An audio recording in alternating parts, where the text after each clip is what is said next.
Hey y'all, I'm just doing a quick recap just to clarify. Like these videos can go on and on and on trying to clarify. Yeah, I'm talking about the video where I was talking about Sodom and Gomorrah and the city being saved. I'm just gonna clarify on that a little bit. This video not gonna be long because most of the stuff was spoken in that video. I did type it out, but you know, everybody might not, I'm just doing this just to verbally speak, what I'm feeling about it. Because when you read at a certain point, it's your word, your own interpretation, really. So that's what I'm getting out of it. I feel like when Abraham and God was going back and forth about, he like, will you save a city? Like he never, like when I'm reading it, I didn't never hear him say, when you say Sodom and Gomorrah, I just took it like he was generally speaking, like, will you save a city for the righteous? Like, will you save a city if it got 50 righteous, 45 righteous? So in my mind, the city that, it was just generally speaking, like he wasn't going back and forth, in my mind, with Sodom and Gomorrah per se. It was just speaking on cities in general. He kept saying, will you say a city for 10 righteous? And then everybody just went on their way. So that's what I'm getting out of. Now, some people might be like they was debating Sodom and Gomorrah. I'm getting like he was just generally speaking about cities in general. So he said he'll save a city for 10 righteous. God word cannot go void. So if he say he can save a city for 10 righteous, that's what he gonna do. But what I think went on is judgment had already been placed on Sodom and Gomorrah. So once judgment is placed, I don't think that it's nothing you can do to, it's nothing that can change the outcome. I think once judgment has finally been placed, that's the point of no return. It's nothing you can do to change it. And so that's what I think kind of went on with Sodom and Gomorrah. I think judgment had already been placed on that city. So with judgment already being placed on that city, the angel told Lot to get his family and go. He told them to get your family and go. And so they told them to go to the mountains. But they was like, nah, we don't want, we might die trying to get to the mountains. Can we just go next door to the city next door? It's a small city next door.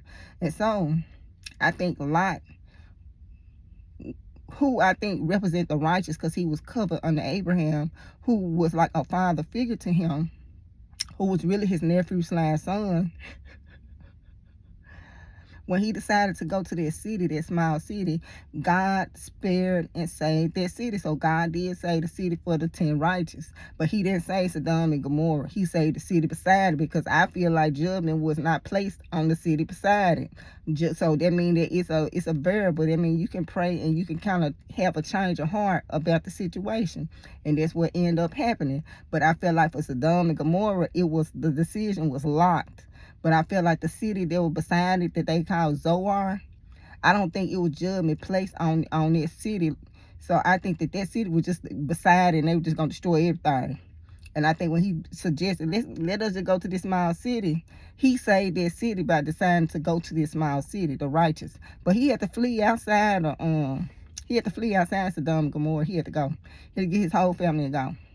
And so that's what I get out of that, because God said he'll save a city for 10. He gonna save a city for 10. But if judgment been placed on that city, I just feel like the decision gonna be locked to destroy that city. Like, I don't think it's no prayer that you can send up on behalf of a city where judgment has already been placed on the city.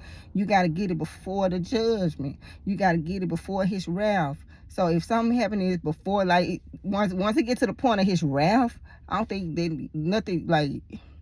It's just like talking to your parents. Once they get to the point where they mad, you can't, it's nothing you can tell them. They not finna have no change of heart about nothing going on if you allow them to get to the point where they just super mad about a situation. Their decision dealing with the situation is going to be locked. I feel the same way with God. If he get to the point where it's just like he mad and his wrath, he got to the point where it's his wrath, then it just get out the way of his wrath. It's nothing that's going to be done. Anything in that path is going to be destroyed. I don't care what it is. The righteous too. So even with Sodom and Gomorrah, the righteous had to flee and get in a safe place. They had to get away. They had to get in a safe place. So that's what I feel. I feel like even when it comes to like New Orleans, get in your safe place wherever God tell you. Wherever God tell you, he put on your heart for you to go, go. But I felt like even with that story, he told them, get your family and flee. Like they would just straight to the point, get your family and flee. And if you look, his wife looked back and she turned to a pillar of salt. And so it's just like, you can't look back. You know, I always be posting, do not go back, do not look back.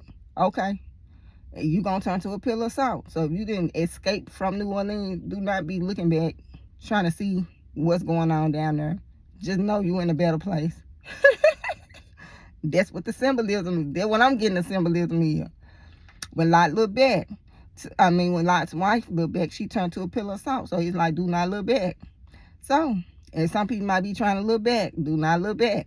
Even with other circumstances going on in your life, if God delivered you, do not look back at your mess. Do not go back to your mess. If he pulled you out of something, keep going forward. Do not look back. Go forward with your walking on your journey. So, that's how I'm breaking down, dealing with that right there. That God did not renege on his word. Because that could be misleading, because he's sitting there debating and going back and forth like I save a city for 10. But then he ended up still destroying Sodom and Gomorrah. And I think that he saved the city because he told Lot to go to the city beside him, which was him sparing the city, so to speak. But then at the same time, I feel like when Abraham and God was going back and forth, maybe because it was an old covenant, Jesus ain't died yet, and because Jesus ain't died, it's no way you're gonna find a righteous person, period, because it's impossible. So really, it was like Abraham was arguing with himself, because God already knew it was no righteous there. It could have been that too. So I'm getting that too, like, because Jesus ain't died, and you got to kind of walk that walk, like, it was gonna be nearly impossible to even find anybody that was just righteous, so to speak, because of sin, because we in the flesh.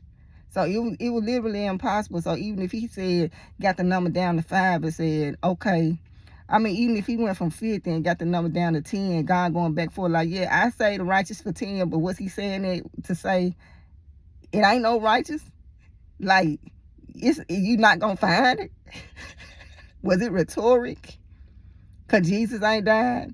So everybody at fault at this point, early during this the Bible time, because it wasn't no like new covenant established where we righteous through Christ. And so us just trying to walk the walk and be righteous ourselves, everybody was gonna be flawed. Even I think if he would have put it down to 5 righteous people in the city, do you think it would have been 5 righteous based on the laws of the land before Christ died with no grace? Well, he had grace with Noah. God found grace with Noah. But I'm just saying, y'all. So that was in earth too. Like, it was just rhetoric, because really, if you speak on it, you like, okay, God, will you say the city for 5? It's like everybody's in error. How you gonna find 5 righteous if everybody in error out here? Like, would it have been 5 to save the city? Like, really? Like, before Christ, would it have been 5 righteous to even save the city? Like, even with Noah, and God destroyed the whole earth, all forms of life, except for the two of each animal that got on the ark, and then Noah and his family. And God found grace with Noah. It just say God found grace with Noah. Noah was a upright, righteous man. So he only found 1 on the whole planet Earth. Just 1 on the whole planet Earth, and you talking about finding 10 in the city. But now it's different, y'all. It's a new covenant. So it's different now, but that's what I'm saying, and I'm just trying to clarify, because I don't want no confusion with, okay, he said he gonna save the city, and he went on his God word cannot return void. But I feel like if judgment placed on the city, it's nothing you can do. It's no prayer you can send up on behalf of what's going on once judgment has been decided. I think that's just like the last step, but you can do everything you can before that step now, y'all. You can do everything you need to do to get right before judgment. You can do everything you need to do before it gets to the point where it's his wrath. Because once it's his wrath, just like with your parents, when it's their wrath and they mad and they got that belt in their hand back in the day, it's nothing you can do to make them put that belt down. It's nothing you can do to make them put their belt down and say, okay, I got to change the heart. Once they put a belt in their hand, you know they at the point of no turn. That's how it is with God and his wrath. Once he gets to his wrath, he's at the point of no turn. It don't matter. Once your parent get that belt in their hand, the parent don't care if you righteous, if you unrighteous. The parent do not care. Get out the way of the parent, or you might accidentally get hit too. You get out the way. The same way with God with his wrath. Get out his way. Get out the way of God's wrath. So get to your safe places. Because Light and them had to go to a safe place. Go to your hiding place. Go to your safe place. Wherever he tell you to go, just listen to it. He hear voice and go, y'all. So yeah, I was just clarifying that part. I think that was it. Yeah, I think that's it. In my other video, I was kind of speaking on the food, and how, you know, when God established a covenant with Noah, he was like, you can eat everything is accessible to you. But when God started to separate his people, when he started to separate Israel from among his people, he did change their diet. So when you read Moses, he tell them, okay, you can't eat this, you can't eat this, you can't eat that, you can't eat that. But that's when he was just separating Israel, because Israel was like under a different law, a different covenant. You know, they was just different. They was like his chosen people, so they had a whole different set of rules that they had to follow outside of what just normal people follow. So he did change the diet in that sense when he did that separation. He separated Israel, his chosen group. You know, they had to restrict their diet, so to speak. But overall, everybody was just like, okay, you can eat whatever. But when he decided, okay, you know, Israel, you cannot do this, you cannot do that, they were very strict. God was very strict with Israel and the restrictions of what they can and can't do. So I don't want no confusion with that either. Because in the beginning of when I was reading, it was saying, okay, you can eat everything. But then when you get down to Moses, he's setting a law. And he's telling them, okay, y'all can't do this, we can't do that, you got to get circumcised. He started establishing these laws that separated them from the world, so to speak. So that's what we're going on with that, y'all, with the diet. Because, you know, I just said it's certain stuff that I can't eat. But I guess when you get closer to God, maybe he will create, like, certain restrictions. And it's just certain things you can't do and certain things you just can't eat.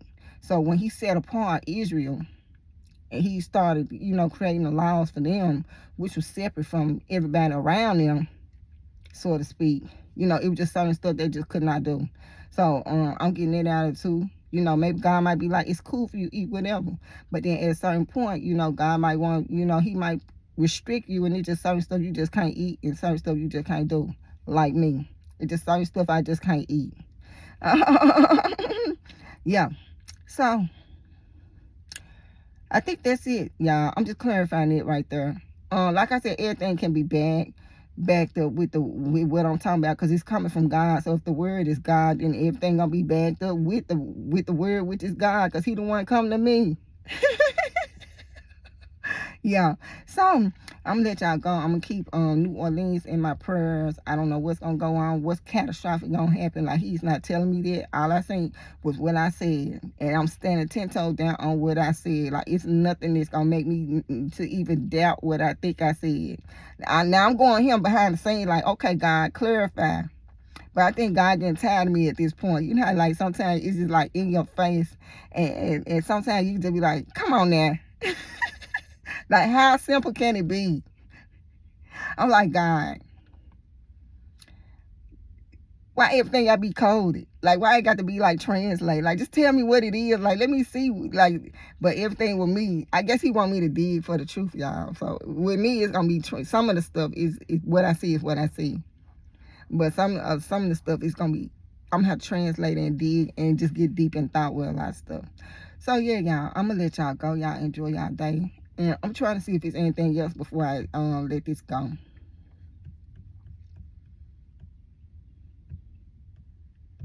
Also, when I speak on the Nephilim, because, you know, I said Satan had his rebellion against God. But then when I read Enoch talk about this rebellion of angels, they were called watchers. And they end up saying that they wanted to sleep with the women.